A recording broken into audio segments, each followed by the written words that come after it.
හරි rapid test 7 එකේ discussion එක පටන් ගන්න හදන්නේ. එතකොට පළවෙනි ප්‍රශ්නේ කියනවා V වෝල්ටීයතාවයක් යටතේ උත්තේජනය කරන ලද ඉලෙක්ට්‍රෝනයක ඩිබ්‍රොග්ලි තරංගායාමයේ 656 නැනෝමීටර් විය උත්තේජනය කරන ලද වෝල්ටීයතාවය ගණනය කරන්න. එතකොට මේක දීලා තියෙනවා හින්ට් එක විදිහට විද්‍යුත් ශක්තිය සමානයි ඉලෙක්ට්‍රෝනය ආරෝපණය වැඩි කිරීම එයාගේ වෝල්ටේජ් එක කියලා. ඒ කියන්නේ එයා උත්තේජනය කරන ලද වෝල්ටේජ් එක කියලා. එතකොට මෙතන ශක්ති සංස්ථිතිය නියමය තමයි සරලව පාවිච්චි වෙන්නේ. එතකොට මෙයාගේ විද්‍යුත් ශක්තිය අනිවාර්යෙන්ම ඉලෙක්ට්‍රෝනයේ චාලක ශක්තිය බවට පරිවර්තනය වීම සිද්ධ වෙනවා. එතකොට අපි ඉස්සල්ලාම මෙයාගේ විද්‍යුත් ශක්තිය ගණනය කරගෙන එයා ආශ්‍රයෙන් අපි චාලක ශක්තියට දාලා සමීකරණ ලියාගෙන ඉන්නවා. එතකොට විද්‍යුත් ශක්තිය ගණනය කරන්න පුළුවන්. E සමානයි QV කියන සමීකරණයෙන් මෙතන Q කියන්නේ ආරෝපණය, V කියන්නේ වෝල්ටීයතාවය. එතකොට මේ සමීකරණය පාවිච්චි කරලා තමයි ඔයාලට හින්ට් එකට දීලා තියෙන සමීකරණය දීලා තියෙන්නේ. එතකොට විද්‍යුත් ශක්තිය සරලව ගණනය කර හැකි ඉලෙක්ට්‍රෝනයේ ආරෝපණය යාගේ වෝල්ටේජ් එකකින් වැඩි කරලා. මෙතන V කියන්නේ ප්‍රවේගය නෙමෙයි, පටල ගන්න එපා. මෙතන වෝල්ටේජ් එක. ඊට පස්සේ අපිට ලියන්න පුළුවන් මෙයාගේ චාලක ශක්තිය සහ විද්‍යුත් ශක්තිය සම්බන්ධ කරලා එකපාරම මම ලියන්නම් EV සමාන වෙනවා භාගයයි mv වර්ගය. මෙතන V කියන්නේ ප්‍රවේගය, ඉලෙක්ට්‍රෝනය ලබා ගන්න ප්‍රවේගය. එතකොට දැන් අහන්නේ මොකක්ද ප්‍රශ්නේ? වෝල්ටීයතාවය. හැබැයි අපිට මෙහා වෝල්ටීයතාවය හොයාගන්න ඉලෙක්ට්‍රෝනයේ ස්කන්ධය තිබ්බත් ඉලෙක්ට්‍රෝනයේ ආරෝපණය තිබ්බත් අපිට ප්‍රවේගය දීලා නැහැ. ඒතර ප්‍රවේගය දීලා නැත්තම් අපිට මේකේ වෝල්ටේජ් එක ගණනය කරන්න බෑ. හැබැයි අපි පාවිච්චි කරපු නැති දත්තයක් මේක ඇතුලේ තියෙනවා. ඒ තමයි ඉලෙක්ට්‍රෝනය ලබා ගන්න ඩිබ්‍රොග්ලි තරංගායාමය. එතකොට ඩිබ්‍රොග්ලි තරංගායාමය සම්බන්ධ වෙන්න ඩිබ්‍රොග්ලි සමීකරණය අපිට පාවිච්චි කරන්න පුළුවන් ලැම්ඩා සමානයි h බෙදීම p. මේව ලියා ගන්න පුළුවන් ලැම්ඩා බෙදීම ලැම්ඩා සමානයි h බෙදීම mv කියන සමීකරණය අපිට මෙතන හදා ගන්න පුළුවන්. ඊට පස්සේ මම කරන්න යන්නේ අපිට ප්‍රවේගය දීලා නැහැනේ. එතකොට අපිට කරන්න වෙන්නේ ප්‍රවේගය නැති වෙන විදිහට සමීකරණ දෙක බැලන්ස් කරගන්න. එතකොට මම කරන්නේ මෙයාගෙන් ප්‍රවේගය උක්ත කරලා මෙයාගෙනුත් ප්‍රවේගය උක්ත කරලා ඒ දෙක සමාන කරන්න යන්නේ.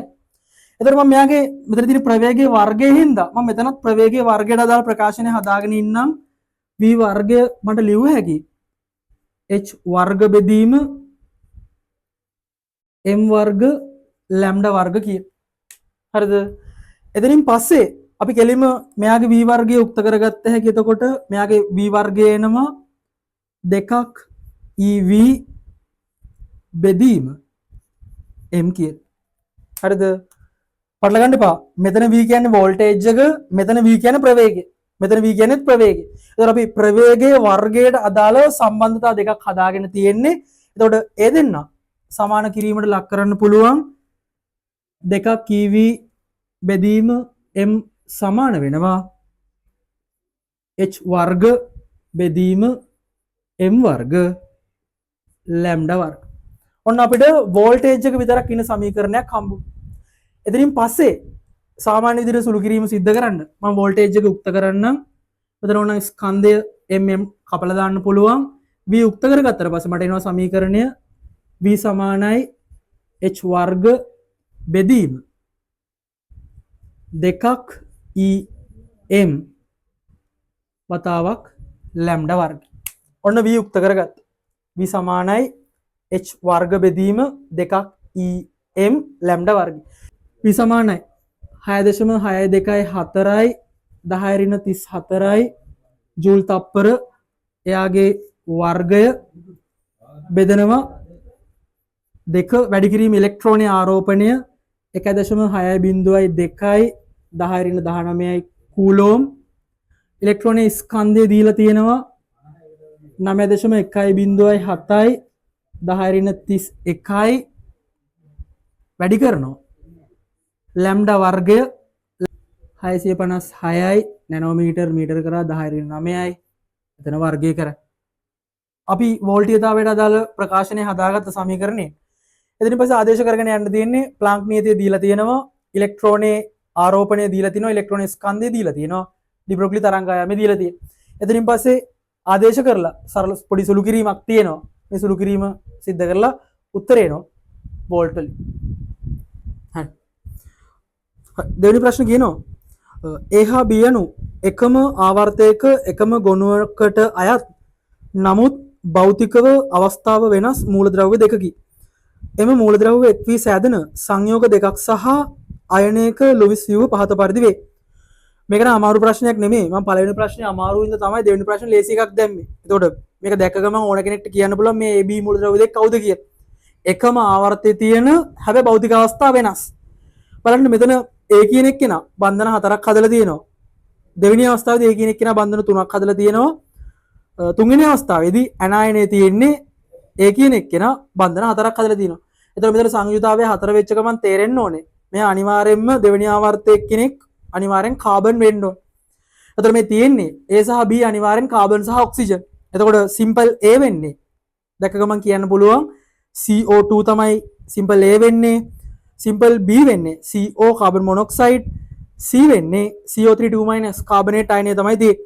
ඔන්න එතකොට රෝමිලක් අංක 1 A හා B අඳුරගත්තා. A කියන්නේ කාබන්, B කියන්නේ ඔක්සිජන්. රෝමිලක් අංක 2 කියනවා ඉහත ABC ව්‍යුහ සඳහා ඇඳිය හැකි සංප්‍රයුක්ත ව්‍යුහ ඇඳ දක්වන්න කියලා. එතකොට මේගොල්ලෝ කියලා නැහැ කොහෙවත් ප්‍රශ්නේදී ස්ථායිද අස්ථායිද කියලා නැහැ. එතකොට අනිවාර්යයෙන්ම අඳින්න පුළුවන් සියලු සංප්‍රයුක්ත ව්‍යුහ මේකට අඳින්න වෙනවා. හරිද? හරි. අපි අඳින්නේ පළවෙනි කෙනා කියන්නේ CO2. දැන් A හා B දාගන්න ඕනේ නැහැ. AB මූලද්‍රව්‍ය දෙක අඳුරගත්තට පස්සේ ආයි පාරක් A හා B පාවිච්චි කරන එක අවශ්‍ය නැහැ. මොකද අපි මූලද්‍රව්‍ය අඳුරගෙන ඉවරයි. ඊට පස්සේ මූලද්‍රව්‍ය වල සංකේත පාවිච්චි කරන්න කිසි වැරද්දක් වෙන්නේ නැහැ. එතකොට CO2 වල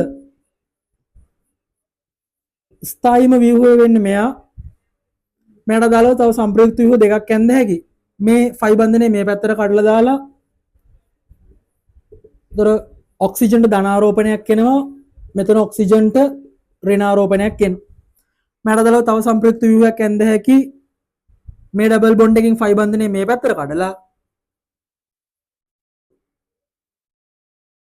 ධනාරෝපණයක් එනවා. ඔක්සිජන් මෙතනට ඍණාරෝපණයක් එනවා. එතකොට CO2 උඩ අඳින්න පුළුවන් සංප්‍රයුක්ත ව්‍යුහ ටික තමයි මේ ඇඳි. ඊළඟට CO වලට නම් ඇඳලම දීලා තියෙන ව්‍යුහය තමයි අපිට අඳින්න වෙන්නේ. මෙතනට ඍණාරෝපණයක්, මෙතනට ධනාරෝපණය. මෙතන ෆයි බන්ධනේ මාරු වෙන වෙන ස්ථාන නැහැ. මේක තමයි අඳින්න පුළුවන් හොඳම සංප්‍රයුක්ත ව්‍යුහය. ඊළඟට CO3 2- බයි කාබනේට් අයනයේ සංප්‍රයුක්ත ව්‍යුහ ටික මෙවන අපි තියරි පන්තියේ ඕන තරම් කතා කරලා තියෙන්නේ.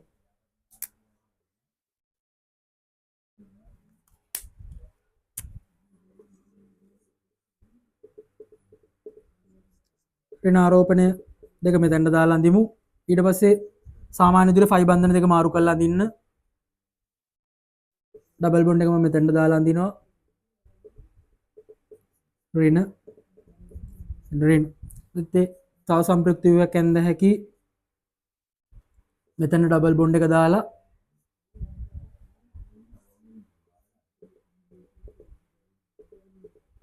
ඍණාරෝපණය මෙතන.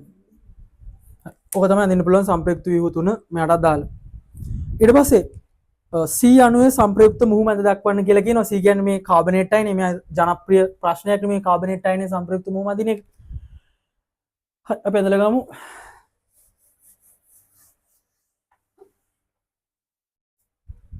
तर මෙයාගේ සැකිල්ල ඇඳගෙන ඉන්න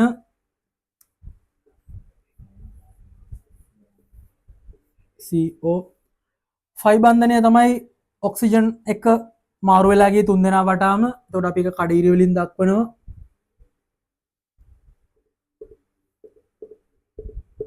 ඍණ දෙකක ආරෝපණය තුන් දෙනෙක් වටා ව්‍යාප්ත වෙලා තිබ්බා. එතකොට ඍණ දෙක බෙදීම 3 තමයි යට දාලා ආංශික ආරෝපණය වෙන්නේ. එතකොට කාබනේට් අයනේ සංප්‍රයුක්ත මුහුම වෙන්නේ මෙයා. හොඳට මතක තියාගන්න. සංප්‍රයුක්ත මුහුම අදිද්දී දායක වෙන්නේ ස්ථායීම ලුයිස් ව්‍යුහ ටික විතරයි. හරි. අපි ආව පාවිච්චි කළා තමයි කාබනේට් අයනේ ඇඳගත්තේ. ඊළඟට හතරවෙනි ප්‍රශ්නේ කියනවා A3B2 යන සංයෝගයේ ව්‍යුහය තුල B පරමාණු දෙක දෙකලවර පිහිටයි. මේ අණුව A3B2 සඳහා සංප්‍රයුක්ත ව්‍යුහ අඳින්න කියලා කියනවා. මම එක ව්‍යුහයක් අඳින්න. ඉතින් පස්සේ වැඩේ කරගෙන යන්න ලේසි.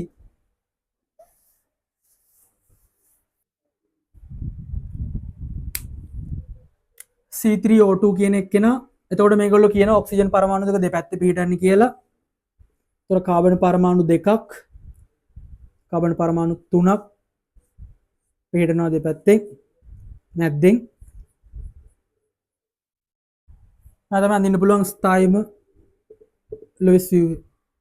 ඊට මෙයාගේ බන්ධන ෆයි බන්ධන ටික කඩලා ගන්න මේක මෙතනට දාලා එක view එකක් ඇඳ හැකි. නැත්නම් අපි මේක මේ පැත්තට දාලා අඳිමුකෝ.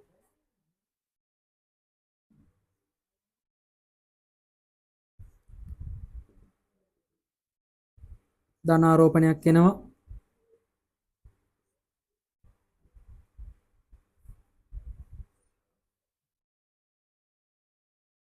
මෙතනට ඍණාරෝපණයක් එනවා. ඊපස්සේ තව සම්ප්‍රයුක්ත view එකක් ඇඳ හැකි OCCO මේ ට්‍රිපල් බොන්ඩ් එක මෙතනට දාන්න. එක සැර දාගන්නම එක සැර දාලා නැහැ. මෙතනට බන්ධන හතර හරි මෙතන බන්ධන හතර හරි මේ කාබන්ගේ. එතකොට ඍණාරෝපණය මෙතනට එනවා. ධනාරෝපණය මෙතනට. ඔන්න තව එකක් යන්න.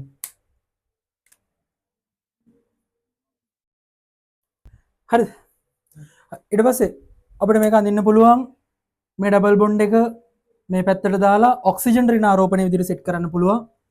එතකොට ලියුව හැකි OCCO මම මේ බන්ධනය මෙතනට දැම්මා. එතකොට ඔක්සිජන් ට්‍රිපල් බොන්ඩ් එක ධනාරෝපණය විදිහටම තියෙනවා. කාබන්ගේ බන්ධන හතර හරි අෂ්ටක නියමයට අනුව යන්න ඕනේ. ඊළඟට මේ බන්ධනය අපි මෙතනට දැම්මා. 1 2 3. ඒතර මෙයාගේ බන්ධනයත් හරි ඔක්සිජන්ට ඍණාරෝපණය සෙට් එක. හරිද? කාබන්ගේ බන්ධන හතරයි කාබන්ගේ බන්ධන හතරයි කාබන්ගේ බන්ධන හතරයි. ඒතර ඔකම සෙට් කරගත්තා අපිට මෙතනට oxygen carbon carbon oxygen triple bond එක එහෙමම තියාගෙන මේ ඩබල් බොන්ඩ් එක මේ පැත්තට කඩලා දානවා. එතකොට ඔක්සිජන්ට ඍණාරෝපණය කාබන් කාබන් ත්‍රිත්ව බන්ධනය හරි. එතකොට බන්ධන හතර සම්පූර්ණ වෙලා මේ කාබන්ගේ බන්ධන හතර සම්පූර්ණයි. මෙතනත් සම්පූර්ණ ධනාරෝපණ ආරෝපණත් ත්‍රිත්ව වෙලා තියෙනවා. හරි. ඔය ටික තමයි අඳින්න පුළුවන් ලුයිස් ව්‍යුහ ටික වෙන්නේ. එතකොට මෙයා නම් සාපේක්ෂව අස්ථායි ලුයිස් ව්‍යුහ. මොකද වඩා විද්‍යුත් ඍණ පරමාණුවක් වෙන ඔක්සිජන් වල ධනාරෝපණයක් තියෙනවා. දැන් මෙයා අස්ථායි නෑ. මෙයත් ඔක්සිජන් වල ධනාරෝපණයක් තියෙනවා. සාමාන්‍යයෙන් මේ ස්ථායි නෑ. එතකොට අපිට ස්ථායිම ලුයිස් ව්‍යුහ විදිහට ගන්න පුළුවන්. මෙන්න මෙයා. ඊපස්සේ අන්තිම ප්‍රශ්න කියන්නේ B3 අණුවට පැවතිය හැකි සංප්‍රයුක්ත ව්‍යුහ අඳින්න කියලා. ඉතින් B3 කියන්නේ ඕසෝන් ගැනනේ මේ කියන්නේ. ඉතින් ඕසෝන් වල සංප්‍රයුක්ත ව්‍යුහ නම් හැමෝම අඳිනවා. ඒතර ඕසෝන් වල එක සංප්‍රයුක්ත ව්‍යුහයක් තමයි මෙයා ධන ඍණ. ඒතර අනිත් සංප්‍රයුක්ත ව්‍යුහ වෙන්නේ